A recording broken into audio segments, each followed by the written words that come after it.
বিসমিল্লাহির রহমানির রাহিম। তিনি সর্বশক্তিমান, অনন্য মহিমায় অদ্বিতীয়। তিনি সকল কিছুর সৃষ্টিকর্তা, রক্ষাকর্তা ও পালনকর্তা। নিদ্রা, জরা, মৃত্যু, রোগ, শোক কোনো কিছুই তাহাকে স্পর্শ করতে পারে না। হায়াত ও মতের মালিক, রিজিকদাতা, আইন এবং বিধানদাতা একমাত্র তিনি। আমরা যে কথা বলি অথবা সযত্নে মনের কোণে লুক্কায়িত রাখি, তিনি সেসবই অবগত আছেন। তার ক্ষমতার মোকাবিলা করতে পারে, বাধা দিতে পারে বা প্রতিবাদ করতে পারে এমন শক্তি কারও নেই।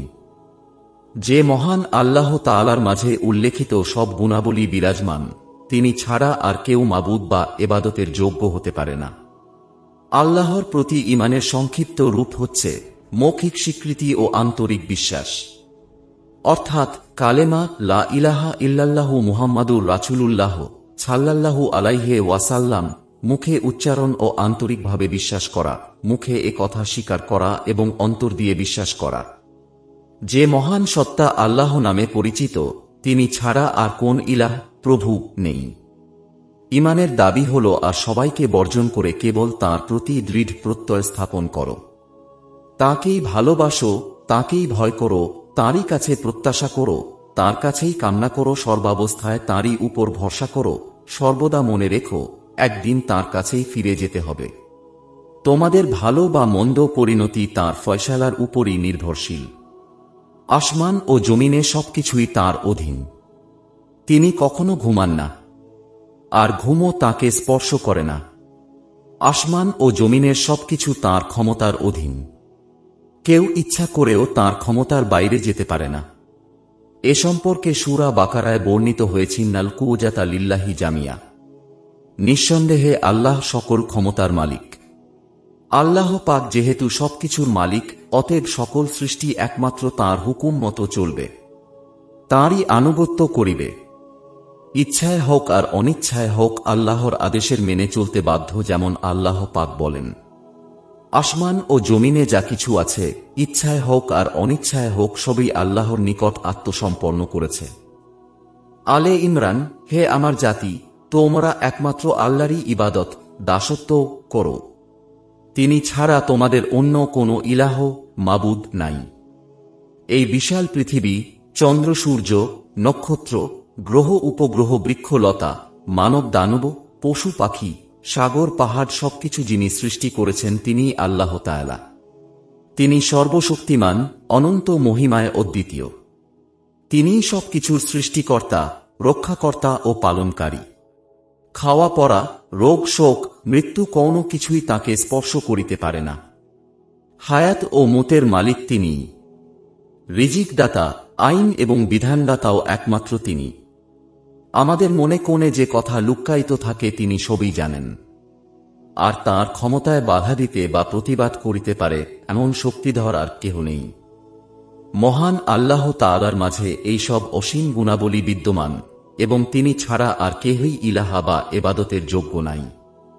এই বিশাল পৃথিবী, চন্দ্র, সূর্য, নক্ষত্র, গ্রহ, উপগ্রহ, বৃক্ষলতা, মানব দানব, পশু পাখি, সাগর, পাহাড় সবকিছু যিনি সৃষ্টি করেছেন তিনিই আল্লাহ তাআলা। তিনি সর্বশক্তিমান, অনন্ত মহিমায় অদ্বিতীয়। তিনিই সবকিছুর রক্ষাকর্তা ও পালনকারী। খাওয়া পরা, রোগ, শোক, মৃত্যু কোনো কিছুই তাঁকে স্পর্শ করিতে পারে না। হায়াত ও মতের মালিক তিনিই। রিজিকদাতা, আইন এবং বিধানদাতাও একমাত্র তিনি। আমাদের মনে কোণে যে কথা লুকায়িত থাকে তিনি সবই জানেন। আর তাঁর ক্ষমতায় বাধা দিতে বা প্রতিবাদ করিতে পারে এমন শক্তিধর আর কেহ নেই। মহান আল্লাহ তাআলার মাঝে এইসব অসীম গুণাবলী বিদ্যমান এবং তিনি ছাড়া আর কোনো ইলাহা বা এবাদতের যোগ্য নাই।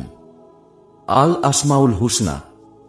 মহান আল্লাহ তাআলার নাম এবং ফজিলত প্রসঙ্গে কথা সুন্দর এই পৃথিবী, চন্দ্র, সূর্য, আকাশ, বাতাস, চন্দ্র, সূর্য, পাহাড়, পর্বত, গ্রহরাজি, সমুদ্র, বনভূমি কিংবা অথবা মানুষ, জীবজন্তু, গাছপালা, প্রাণী আর আমাদের চিন্তা শক্তিরও বেশি দৃশ্য অদৃশ্যমান এই সব কিছু একজনের সৃষ্টি। আল্লাহ তাআলা মহাশক্তির অধিকারী। তাঁর কোনো শরীক বা অংশীদার নাই। এই আসমান জমিনে ক্ষমতা যা আছে সবই তাঁর, আর সকল প্রশংসার প্রাপ্য একমাত্র তিনিই। আল্লাহ তাআলা সূরা আল বাকারার 255 নং আয়াতে তাঁর পরিচয় দিয়েছেন, অর্থাৎ মহান আল্লাহ ব্যতীত কোনো মাবুদ নাই, তিনি সবকিছুর ধারক, বাহক এবং তিনি চিরঞ্জীব। তাকে তন্দ্রা কখনো স্পর্শ করিতে পারে না। আসমান এবং জমিনে যা রয়েছে সবকিছুই তাঁর আয়ত্তে। তাঁর অনুমতি ব্যতীত সুপারিশ করবে এমন কে আছে? দৃষ্টির অগ্রভাগে অথবা পিছনে যা কিছু আছে সব বিষয়ে তিনি জানেন। তাঁর জ্ঞান সীমা হতে তারা কোনো কিছুকেই পরিবেষ্টিত করিতে পারে না যা তিনি ইচ্ছা পোষণ করেন। সকল আসমান এবং জমিনকে পরিবেষ্টন করে আছে তাঁর সিংহাসন। তার জন্য কখনো কঠিন নহে এইগুলো ধারণ করা। তিনিই সর্বাপেক্ষা এবং সর্বোচ্চ মহান। মহান আল্লাহ রাব্বুল আলামিন মানুষকে সৃষ্টির সেরা জীব হিসেবে সৃষ্টি করেছেন, আর তিনি সৃষ্টি করেছেন শুধু তাঁরই গুণ কীর্তন করার জন্য, তাঁর আদেশ নিষেধ মানিয়া চলা এবং সমাজে প্রচার করা। এই কারণেই তিনি তাঁর নিজের বাণীর মাধ্যমে পূর্ণাঙ্গ আল কুরআন আমাদেরকে দিয়েছেন। আর এই আল কুরআনের মাঝে আল্লাহ বহু পবিত্র নাম উল্লেখ করা আছে। আল্লাহ তাআলার এই নামসমূহ দুভাগে বিভক্ত: এক, আল্লাহর সত্তা বা জাতবাচক নাম; দুই, আল্লাহর গুণবাচক নাম। এক, আল্লাহর সত্তা বা জাতবাচক নাম। জাত শব্দের অর্থ হল প্রকৃত, সত্তা, অস্তিত্ব। আল্লাহ তাআলার জাত বলিতে আল্লাহ সত্তাকে বুঝায়। আল্লাহ তাআলার সত্তা প্রকাশ পায় যেই নামে, অন্য কোনো অর্থই প্রকাশ পায় না। আল্লাহ ব্যতীত অন্য আর কাহারও সম্পর্কে সেই সকল নাম প্রযোজ্য নহে, তাই আল্লাহর জাত বা সত্তাবাচক নাম। দুই, আল্লাহ তাআলার গুণবাচক নাম, যেই সকল নামে আল্লাহ তাআলার গুণ বা ক্ষমতা ইত্যাদি প্রকাশ পায়, এটাই হল গুণবাচক নাম। মহান আল্লাহ তাআলার এই গুণবাচক নামের সহিত সামঞ্জস্যশীল নাম অপর মাখলুকাতেরও থাকিতে পারে অথবা প্রযোজ্য হইতে পারে। আল্লাহ আমাদের সৃষ্টিকর্তা, মালিক, রিজিকদাতা, বিধানদাতা, এক কথায় তিনি সমগ্র আসমান জমিনের মালিক ও পরিচালক, এবং তাঁর জ্ঞানের বাইরে কোনো কিছুই সংঘটিত হয় না। তাঁহার কোনো অংশীদার নেই, তিনি কাউকে জন্ম দেনও নাই, সে কারো হতে জন্ম নেনও নাই। তাঁহার সমান কেউ নাই। তিনি চিরঞ্জীব ও চিরস্থায়ী। আল্লাহ বুঝাতে শুধু মহান আল্লাহ তাআলাকে বুঝায়, তাই সত্য। আল্লাহ বুঝাতে আমরা এক অদ্বিতীয় সত্তাকে বুঝি, যাহাকে দেখা যায় না, কিন্তু বিপদে ডাকিলে তিনি সাড়া দেন।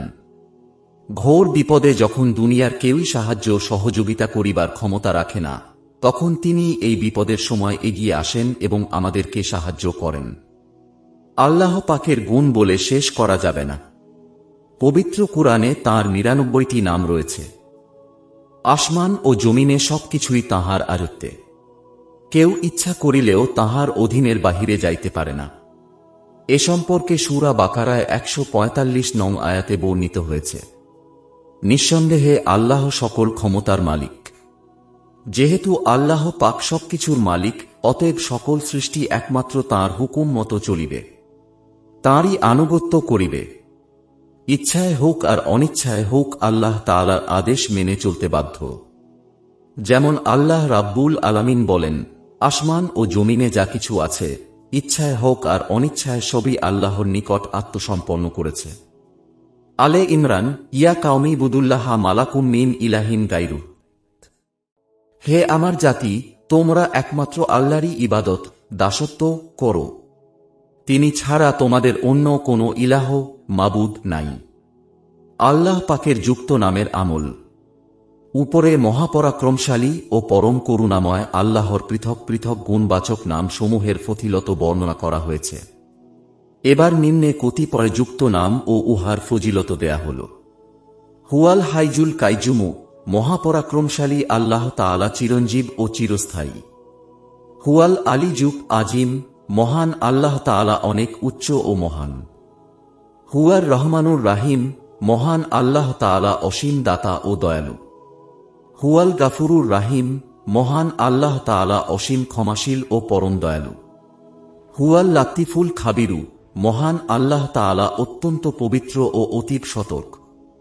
ফজিলত: প্রতি ওয়াক্ত নামাজের পর উল্লিখিত গুণবাচক নামসমূহ নিয়মিতভাবে পাঠকারী ব্যক্তি মহান করুণাময় আল্লাহ অসীম রহমতের পরশে হবে, স্থান পাবে এবং ইহকালীন জীবনেও ইনশাআল্লাহ পরম সুখ শান্তি লাভে ধন্য। ইয়া মালেকাল মুলকি, হে বিশ্বপতি, ফজিলত। প্রতি ওয়াক্ত ফরজ নামাজ আদায়ের পর এ পবিত্র গুণবাচক নামটি 221 বার পাঠ করলে ইনশাআল্লাহ পাঠকের ধন দৌলত বৃদ্ধি হয়, আর্থিক অবস্থা সচ্ছল হয়ে থাকে এবং অনেক ক্ষেত্রে রাজকীয় সম্মানও লাভ করা যায়। ইয়া জুল জালালে ওয়াল ইকরাম, অর্থাৎ হে মর্যাদাশালী ও পরম মহিমাময়, ফজিলত। পবিত্র হাদিস শরীফে উল্লেখ আছে, রাসূলে আকরাম সাল্লাল্লাহু আলাইহি ওয়াসাল্লাম ইরশাদ করেছেন যে, প্রতিটি মুসলমানেরই এ গুণবাচক নামটি স্মরণ করা উচিত, কেননা এ পবিত্র গুণবাচক নামসমূহের মধ্যেই মহাপরাক্রমশালী আল্লাহ ইসমে আজম নিহিত আছে। প্রতিদিন সূর্যাস্তের সময় নিয়মিতভাবে এ পবিত্র গুণবাচক নামসমূহ সূর্যের দিকে তাকায় অস্ত যাওয়া পর্যন্ত পাঠ করলে মহা ক্ষমাশীল আল্লাহ তার গুনাহসমূহ ক্ষমা করে দিবেন এবং তার মনের মলিনতাসমূহ ইনশাআল্লাহ দূর করে দিবেন। ইয়া গাফফারু ইগফিরলি জুনুবি। ফজিলত সমূহ: প্রতিদিন নিয়মিতভাবে এ পবিত্র গুণবাচক নামটি অধিক সংখ্যকবার পাঠ করলে, বিশেষ করে জুমার নামাজ আদায়ের পর 111 বার পাঠ করলে ইনশাআল্লাহ সকল গুনাহসমূহ ক্ষমা হবে। দৈনিক নিয়মিতভাবে এ পবিত্র গুণবাচক নামটি অসংখ্যবার পাঠ করলে সকল প্রকার অভাব অনটন সমূহ দূর হয়ে সচ্ছলতা ফিরে আসে ও সুখে শান্তিতে বসবাস করা যায়। ইয়া গাফফারু, ইয়া গাফুরু, ইয়া গাফেরু। ফজিলত: অন্য এক বর্ণনায় উল্লেখ আছে, ব্যক্তি জুমার দিন জুমার নামাজের পর উল্লিখিত নামটি 111 বার পাঠ করবে, দয়াময় করুণাশীল আল্লাহর ইচ্ছায় সে ব্যক্তি সম্পূর্ণ নিষ্পাপ হবে। এছাড়া সকল প্রকার বিপদ আপদ হতেও মুক্ত থাকবে। নিয়ম হল আগে পরে 11 বার করে দুরুদ শরীফ ও ইস্তিগফার পাঠ করে নিবে। বিসমিল্লাহির রহমানির রাহিম। ওয়ালা হাওলা ওয়ালা কুওয়াতা ইল্লা বিল্লাহিল আলিজিল আজিম। ইয়া হাইজু, ইয়া কাইজুমু, ইয়া হালিমু, ইয়া কাদিমু, ইয়া দাইমু, ইয়া ফারদু, ইয়া ওয়েতরু, ইয়া আহাদু, ইয়া ছামাদু, ইয়া ওয়াদুদু, ইয়া জুল জালালে ওয়াল ইকরাম। ফজিলত: হযরত আব্দুল্লাহ ইবনে আব্বাস রাদিয়াল্লাহু আনহু বর্ণনা করেছেন যে, যখন কোনো লোকের মনে কোনো রূপ বাসনা উদয় হয় তখন সে ব্যক্তি নিয়মিতভাবে প্রতিদিন সকাল বেলায় ফজরের নামাজের পর কারো সাথে কোনো রূপ কথাবার্তা না বলে এ পবিত্র গুণবাচক নামসমূহ অসংখ্যবার পাঠ করলে ইনশাআল্লাহ পাঠকের মনের সকল বাসনা সমূহ পূর্ণ হবে। হযরত শায়খ আবুল আব্বাস রহমতুল্লাহ বর্ণনা করেছেন যে, এ পবিত্র গুণবাচক নামের সমষ্টিতে ইসমে আজম গুপ্তভাবে নিহিত আছে। হযরত রাসূলে আকরাম সাল্লাল্লাহু আলাইহি ওয়াসাল্লাম স্বীয় সাহাবায়ে কিরাম রাদিয়াল্লাহু আনহু গণকে বলেছেন যে, প্রতিদিন সকাল বেলায় তোমরা উল্লিখিত পবিত্র গুণবাচক নামসমূহের জিকির করবে। এ নামসমূহের জিকিরের বরকতে দয়াময় আল্লাহ তাআলা তোমাদের মনের সকল বাসনা সমূহ পূর্ণ করে দিবেন এবং যাবতীয় অমঙ্গল হতে তোমরা মুক্ত থাকবে। লা ইলাহা ইল্লাহু আলাইহি তাওয়াক্কালতু ওয়া হুয়া রাব্বুল আরশিল আযীম। উল্লিখিত নাম পাঠের ফলে দয়াময় পরাক্রমশালী আল্লাহর একত্ববাদ এবং তার উপর নির্ভরশীলতা ও সম্মানিত সিংহাসনের অধিপতি হিসেবে স্বীকৃতি দান করা হয় বলে এ পবিত্র গুণবাচক নাম সম্বলিত আয়াতের ফজিলত অপরিসীম। সুতরাং নিয়মিতভাবে এ আয়াত পাঠকারী ব্যক্তির গুনাহ সমূহ ক্ষমা করা হবে এবং সে ব্যক্তি ইহকালীন জীবনে উন্নতি ও পরকালীন জীবনে ইনশাআল্লাহ মুক্তি লাভে সক্ষম হবে।